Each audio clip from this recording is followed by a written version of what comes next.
ஐயா வணக்கம், வாழ்க வளமுடன். ஐயா நான் சேகர் பேசுகிறேன்.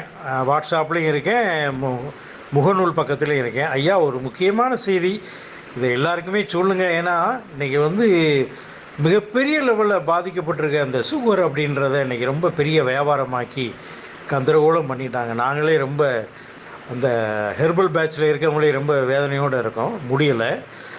ஆனால் ஒரு சின்ன ஒரு செய்யின் மூலயமா அந்த சுகர் குறைதலாம் நமக்கு நல்லது தானே. ஒரு மிகப்பெரிய ஆராய்ச்சியில் ஒன்று கண்டுபிடிச்சி நேற்றையாக வெளியிட்டாங்க.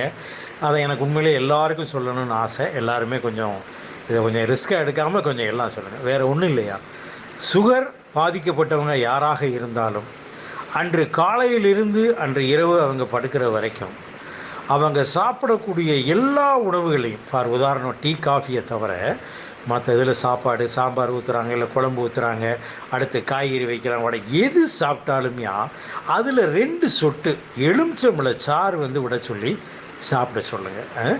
அதுக்கப்புறம் காலை மதியம் இரவு அழகாக எலுமிச்சம்பழத்தை புழிஞ்சு நாட்டு சர்க்கரை கொஞ்சம் உப்பு போட்டு 3 நேரமும் குடிக்க சொல்லுங்கள். அதில் உள்ள சிட்ரிக் ஆசிட் இருக்குது பார்த்தீங்களா, அது தேவையில்லாத சுகரை அப்படியே கம்ப்ளீட்டாக எரேஸ் பண்ணுறதா ஒரு மிகப்பெரிய ஆராய்ச்சி நேற்று எங்கள் ஹெர்பல் டீம்லேருந்து அனுப்பிவிட்டு எனக்கும் வந்துச்சுயா. அதை சொல்லணும் எனக்கு ஆசை. நண்பர்கள், உறவினர்கள், வாட்ஸ்அப் நண்பர்கள் யாராக இருந்தாலும் சொல்லுங்கள். இன்றைக்கி எவ்வளோ தான் எலுமிச்சம்பழம் விற்றாலும் ஒரு நாளைக்கு நமக்கு 2-3 போதும், ஒரு பெரிய தப்பே இல்லை, கம்மியானது. அதனால் இந்த செய்தியை எல்லாருக்கும் பாருங்கள். நானும் முடிஞ்ச அளவுக்கு எல்லாருக்கும் சொல்கிறேன். ஏன்னா எல்லோரும் நோய் நொடியின்றி இருக்கணும்.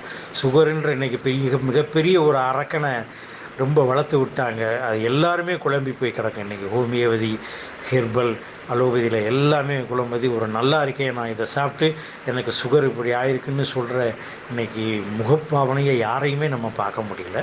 அதனால் இது ஒரு சின்னது. அதனால் எல்லாருக்கும் நீங்கள் சொல்லுங்கள். ரொம்ப நன்றியா, வணக்கம்யா, வாழ்க வளமுடன்.